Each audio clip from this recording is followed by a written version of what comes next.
I'm Bill Tillman, and welcome to bcpoli Talk. And I'm Stu McNish. I'm filling in for Daniel Fontaine, who was called out of town for this week.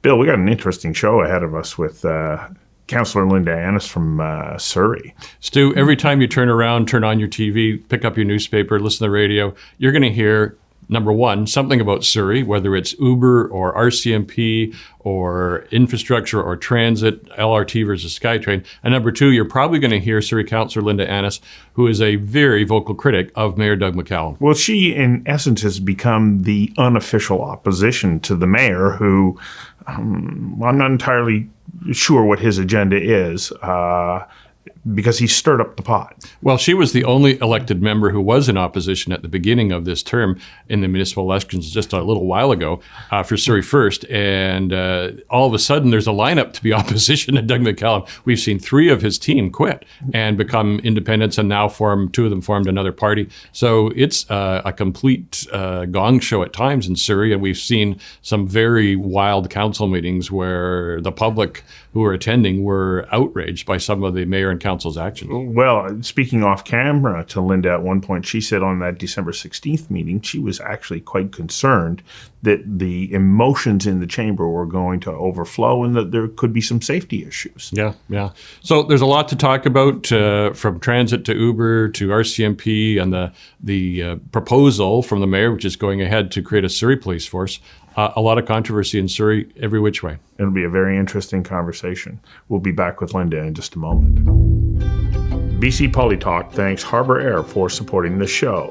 It's through sponsorship and viewer support that we get to produce this show.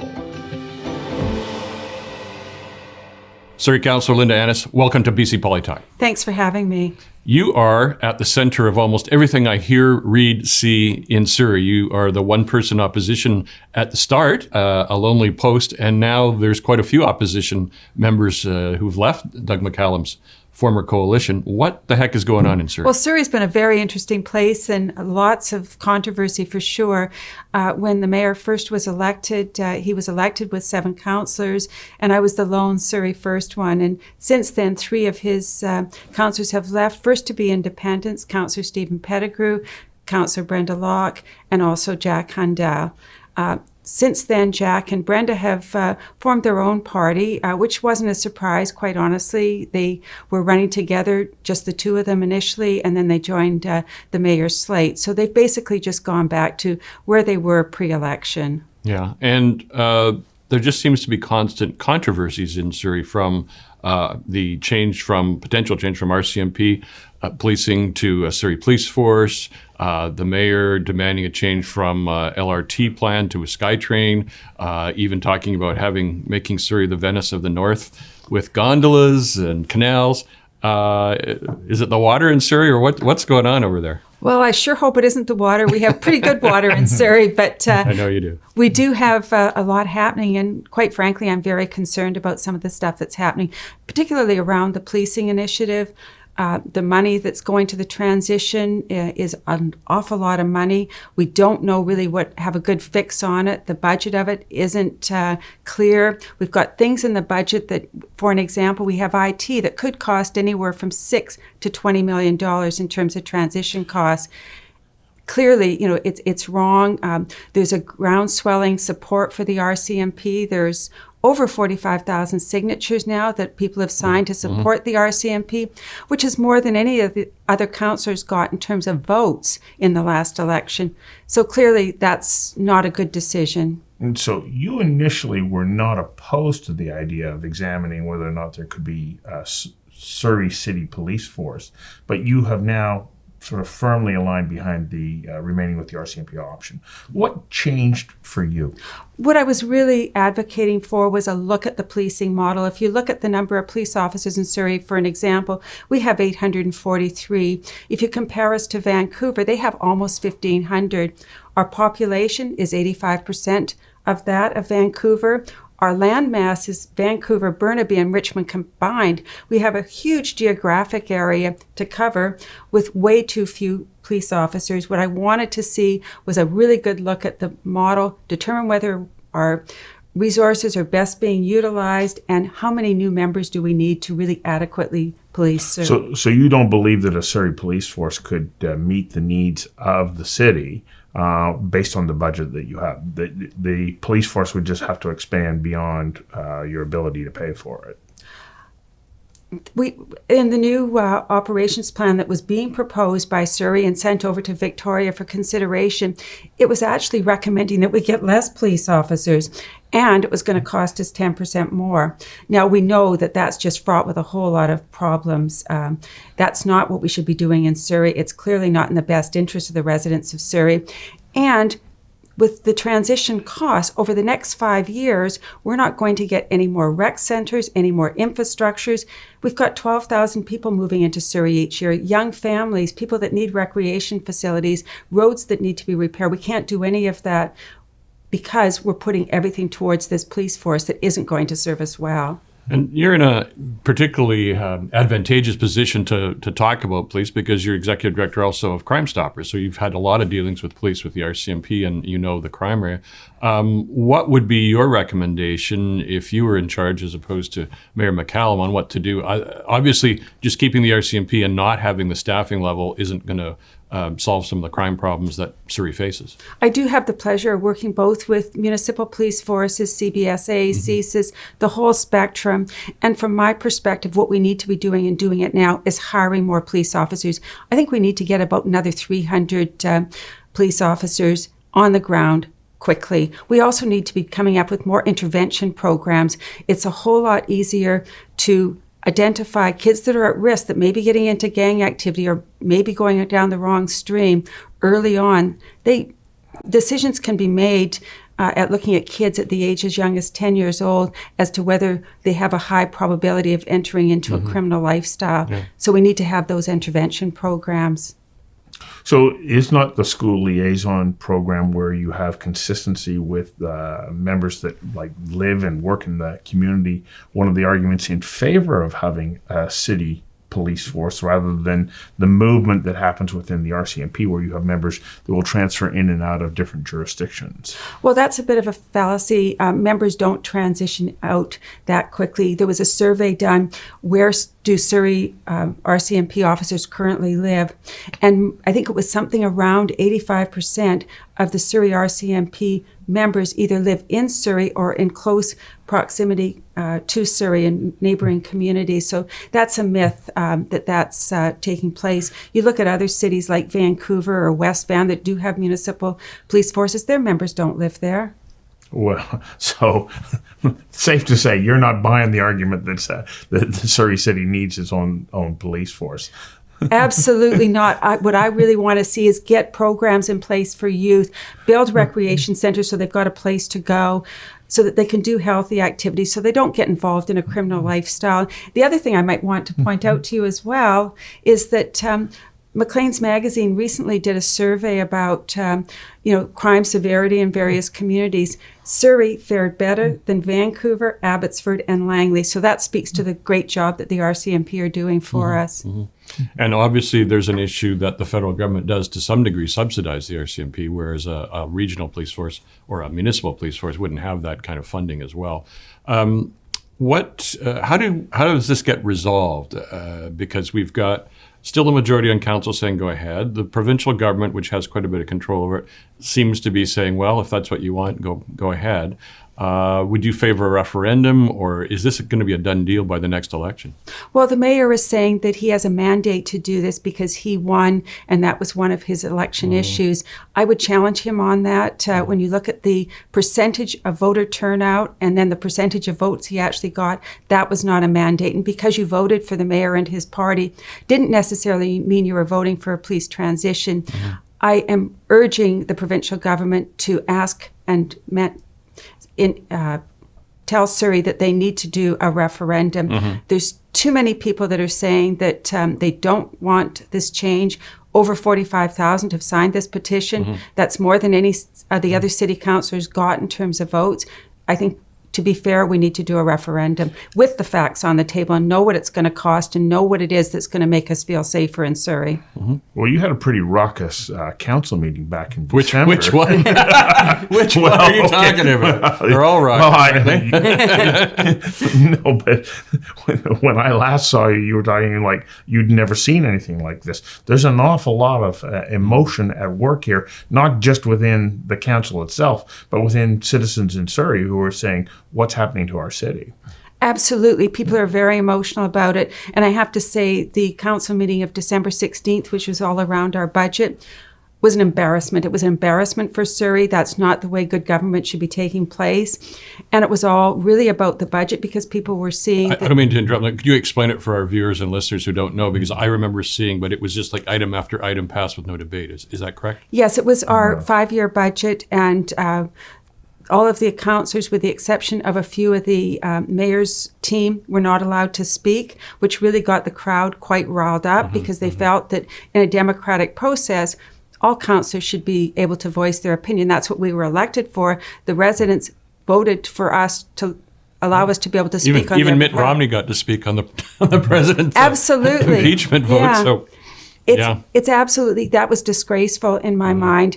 Whether you agree with my choice or you agree with the mayor's choice isn't the point. It's about being able to have a voice at City Hall. Yeah. So it's that acrimonious in council right now, and this is ongoing.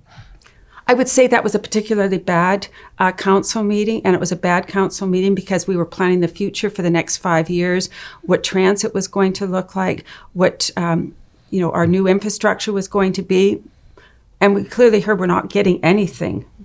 And that is clearly a problem for the residents of Surrey. If you look at Surrey, every 5 years, we're getting about 60,000 people, and that's almost the size of Port Coquitlam being added to Surrey each year. So clearly, we need to be getting stuff into Surrey now so that we're not playing catch-up when next government comes in. Yeah, for sure. Speaking of infrastructure, one of the other controversial issues was Mayor Doug McCallum came in and said, forget about LRT. There's been millions spent on the planning by TransLink and the Mayor's Council. Forget it. We want SkyTrain. He has seemed to have convinced his colleagues of the Mayor's Council to do so, but some of them are pretty sore about the fact that $40–50 million was spent on planning for a completely different transit system, LRT, or light rail transit, and now we're going to SkyTrain. What are the consequences of that significant change in terms of Surrey, but also in terms of the region and its transit plan? Well, I think going to SkyTrain was a benefit for moving residents from Langley and moving them through the Fraser Valley and into other cities where they may work. What's ultimately happened in Surrey is we're getting SkyTrain from King George through to 166th, of which a large portion of that is the Green Timbers Park, where people don't live. We're getting 4 stops for $1.65 billion. The mayor was confident when he was elected that for $1.65 billion, he could get it all the way to Langley. We know we have a huge shortfall. We're not going to see that for any time real soon. So we've got 4 stops partway through an unpopulated area. You don't sound too impressed.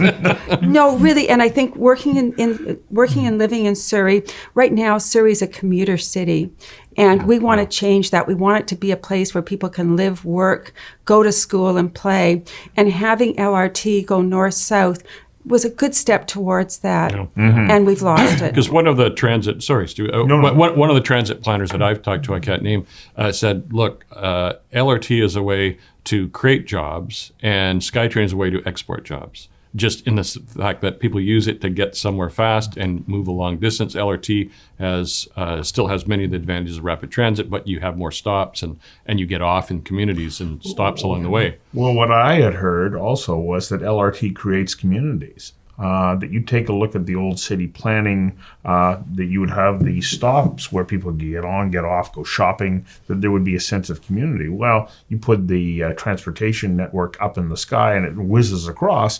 Well, that's not community building either. So it's a problem, and we have a mandate in Surrey to have 1 job per employable person available in Surrey over the next 10 years, which is a great thing to look and to try to achieve. Right now we're at 0.7, and having something about moving commuters through Surrey isn't going to help achieve that end. Yeah, exactly. You also talked about other infrastructure. You've got 60,000 people, as you say, moving into the city. Well, you need parks and you need recreation centers and the development of schools and so on. Where are we at right now if you take a look at where money's been spent and what you're focusing on at the moment? Is that planning going ahead the way that it should? Absolutely not. Around new rec centers and infrastructure that the school control or the city controls, the Cloverdale Ice Arena was canceled. We did open a wonderful facility in North Surrey, but that was actually started under the reigns of Mayor Hepner, and it's a beautiful city that's beautiful facility, I should say, that's very accessible, wonderful, state-of-the-art. But that's all we're going to see over the next 5 years. And around schools, something that I'm certainly advocating for, we have 360 portables in Surrey right now, which is an absolute disgrace. The school board has put forward a budget to the province, but their budget, if approved, will only reduce the number of portables by 50%. And that doesn't take into account more kids moving into the city over the next 5 years. Wow. And the time that it's going to take to build out any new schools anyways, we'll see a lot of those kids experience their educational time in elementary and secondary school in a portable. Absolutely. And what I would love to see the provincial government do is look at bundling some of these school projects together so that they can be done a little bit more efficiently, a little bit less expensively, and taking an approach to get it done now, not to be waiting until the students actually arrive. We've got to get ahead of the game. Clearly we aren't. I know in the next 10 years there's a projection of 1 million people to move into the Greater Vancouver area, and much of those are going to move to south of the Fraser because housing is more affordable there. Yeah. Linda, we talked about the policing issue, but we didn't talk about the biggest policing issue, which is the opioid crisis, the drug wars and drug dealing, et cetera. Again, you're Executive Director of Crime Stoppers. You must be run off your feet just from that alone. How, in your view, as a city councillor, should both the city, the province, the federal government be dealing with the opioid crisis and obviously the enormous criminal impact of drug dealing? Well, one of the things that the RCMP and the city and Fraser Health have done a phenomenal job of cleaning up the Wally Strip area, and they've really got their a handle on that. And I should also commend the fire department. They have worked tirelessly in collaboration, with the teams to ensure that people are saved if they do have an overdose. That area they've done a fine job in terms of cleaning that. There's a lot of work to be done still. Around drug abuse and the fentanyl crisis. You go to the downtown east side and it's just such a sorry sight to see what's happening there. And yet the RCMP are the ones that are being challenged that we need to bring in the SPD because they would do a better job. Well, the RCMP have done a phenomenal job in terms of cleaning up that area. Yeah.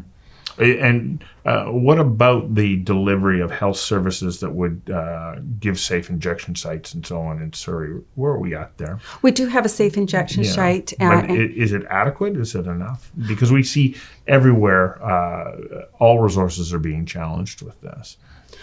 There's never enough of anything, but I do think that it is serving the residents well. One thing too that I would like to add around the drug overdose crisis, if we were to switch to a Surrey police force, one of the things that has been vastly reduced is the mental health unit, which is dealing a lot with the drug addiction. That will all but go away if we transition over to a municipal police force, and that is going to be fraught with a lot of problems. Right. And of course, Surrey, I want to switch topics to Uber. I don't think that we can avoid talking about Uber because no matter what the decision is, Surrey is at the epicenter of the whole Uber fight and has been right from the start. Why? Why is Surrey, in your words, so adamantly opposed to bringing in ride hailing? Well, on behalf of Surrey, I think 95% of the people are not opposed to it. We need to get Uber. We need to get other ride-hailing services in Surrey. We have a transportation issue. We don't have enough buses. We don't have enough taxi drivers. Getting a ride-hailing service just makes sense.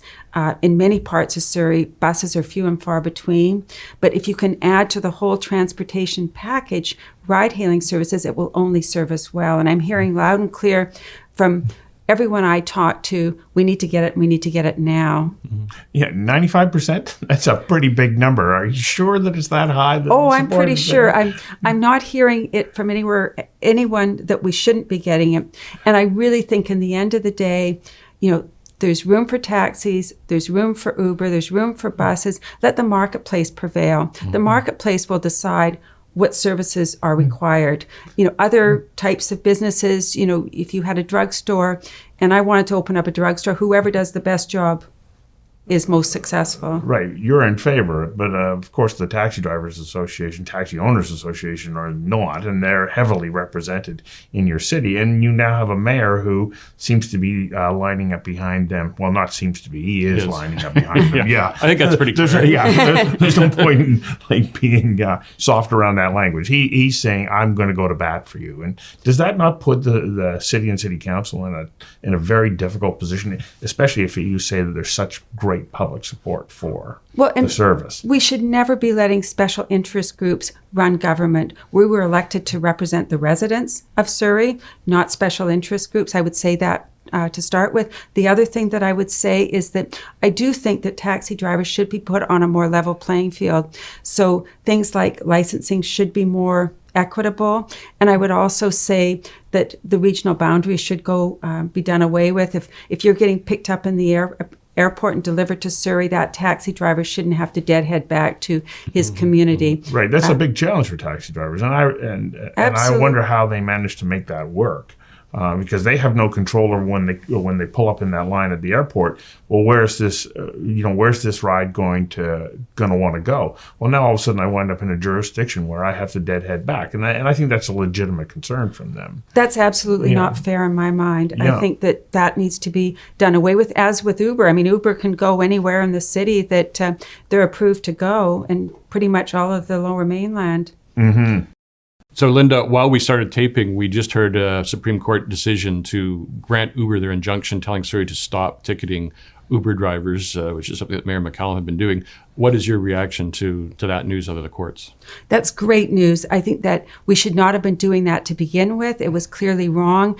I really struggled with the direction bylaw officers were given to be calling drivers to come to Surrey and then just to receive a ticket. Quite frankly, our bylaw officers are paid to enforce public safety, not to be entrapping ride-hailing drivers to come to Surrey to ticket them. No. They were in a pretty tough spot, weren't they? It was clear that the mayor was saying, this is what we're going to do. The mayor's sort of going, no, it's not me. These are people who are operating without a business license, but they couldn't get the business license. So what exactly was going on there? Yeah, what was driving this? Was it bylaw officers or was it the mayor? Well, I can say that this isn't a decision that a bylaw officer would make on their own. And to have 3 out of so few bylaw officers dedicated to do that, that's just clearly wrong. And I think the really good news for Surrey is that we can get on with it now. There's over 550,000 people living in Surrey, and they've been waiting for ride hailing for a long time. And I'm so pleased to see that it's coming and it's moving forward. Do you think that this is going to be the end of it, or is that wishful thinking? No, it is mandated by the province that we do have ride-hailing services. I know that staff is going to be delivering a corporate report, but it's happening now in Surrey. So, and if Mayor McCallum is watching, we'd love to have you on the show. But what is going to happen in the next election? We mentioned earlier in the show, we've got several different parties. I don't know if your party is going to try and rise like a phoenix from the relative ashes. And will Tom Gill come back? Will Diane Watts come back? Will other people come back in a reaction, perhaps, to Mayor McCallum and some of his policies, or what do you see for the future, which is really not that far away? The next municipal election's a couple of years away. Well, it's still early days, I would say, and I do think it's going to be a very interesting election. Really, what happened to Surrey First, the party that I'm with, we split into two. We ran two mayoralty candidates. I think the outcome would have been quite different had we run one. I do think it's going to be a very interesting election. Surrey First, I think, still has great brand recognition in Surrey, and I do think that they have an opportunity to come back. What about you? What are your political plans? You, in essence, are leading the opposition. Do you have your sights set on the mayor's chair?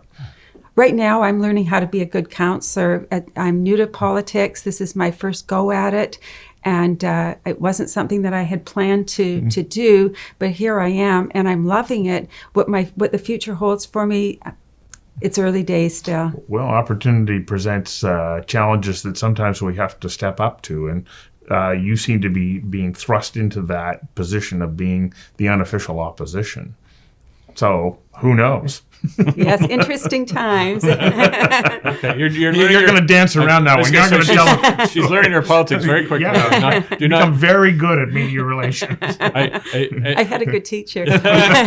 It wouldn't be right for us to not raise one issue which has just had people scratching their heads, and that was Mayor McCallum it seemed kind of like musing aloud about canals and gondolas and Surrey and all that. What was that about?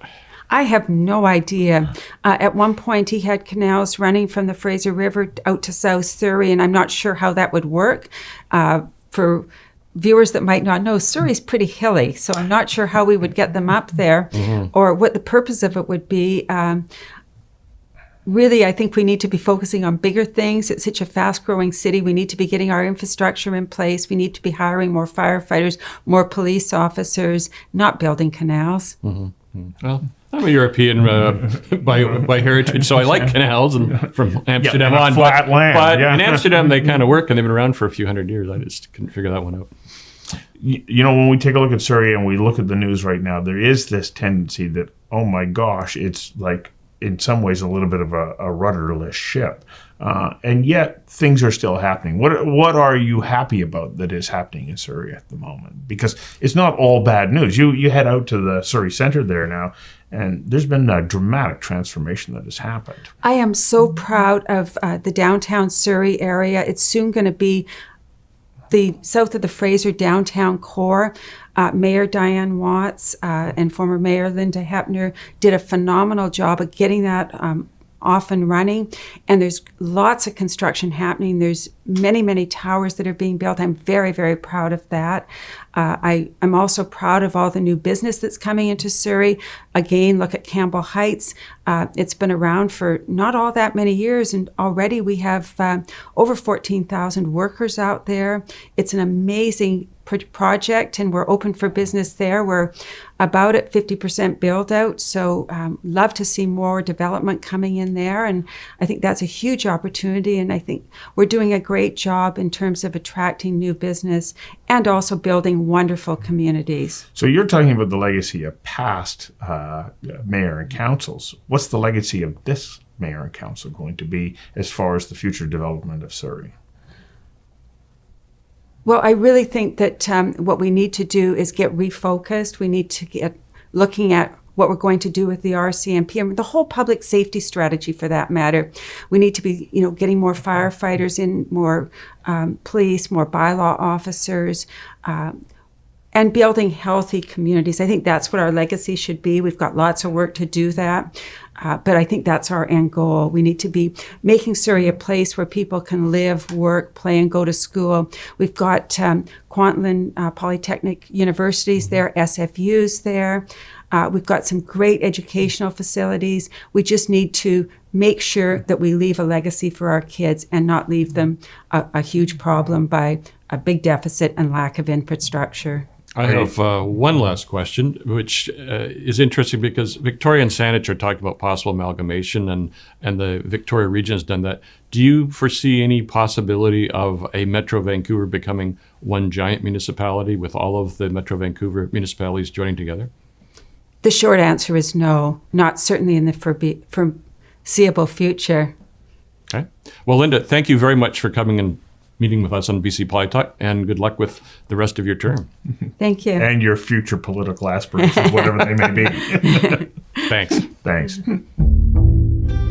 BC Poli Talk thanks Harbour Air for supporting the show. It's through sponsorship and viewer support that we get to produce this show. Stu, that was a really interesting session with Surrey Councillor Linda Annis. Just about everything you talk about is something that is controversial and that she's in the middle of. She certainly is. And as she pointed out, that was not her intention when she ran for council. She said, I want to make a contribution to the community that I live in. Well, she's been thrust right into the limelight on everything from policing to infrastructure to Uber and on and on and on. What were some of the takeaways that you really sort of stuck out with you from that conversation with Linda? Well, first of all, the fact that she's a rookie makes it all the more remarkable. And, she certainly is aware of public policy. And as Executive Director of Crime Stoppers, she's had a lot of public involvement and media involvement. But that is a daunting position to be in, one of the only opposition member on a council. And then things have devolved since then.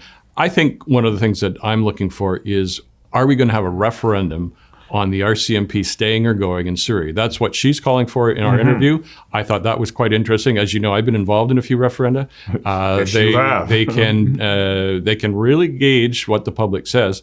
I would suspect Mayor McCallum would be absolutely opposed to that. But I wonder if the provincial government, because they have so many NDP MLAs in Surrey and it's such a battleground in the next provincial election, which we don't know when will happen, but by 2021, will the government say provincially, you know what, this is too controversial, let's let the people decide? It could be a very smart decision. Well, it's interesting. And I also note that Linda had initially been supportive of the idea of a Surrey police force. But the more that she started to understand what the inner workings of that were going to be, her position changed. And is that what's going to happen with others? And is that even all the more reason why it should be put to referendum? Yeah, and I think what she was also saying was open to considering the idea. But when you look at it and you see that Surrey has literally hundreds less police officers than Vancouver, which is only slightly bigger than Surrey. She said in the interview, 300 new officers. That's a big budget item. I'll bet you a lot of people would vote for mayor who'd say, I'll bring you 300 new officers, and they wouldn't really care whether RCMP or Surrey Police Department, as long as their taxes weren't going to go through the roof. Well, vote for a mayor, and we did touch on the topic. Could that candidate be Linda? And she did an interesting little dance around it. But you don't know. Interesting times bring forward opportunities. In Surrey, like in BC Poli, you just never know. You never know, do you? Well, it was a great conversation with you. It was. And remember, you can find everything at our website, bcpolitalk.ca. You can also chase us down on Spotify and iTunes for podcasts. You can find us on Vimeo. You can also follow us on Twitter and Facebook and find links there. You can go to YouTube and see the show.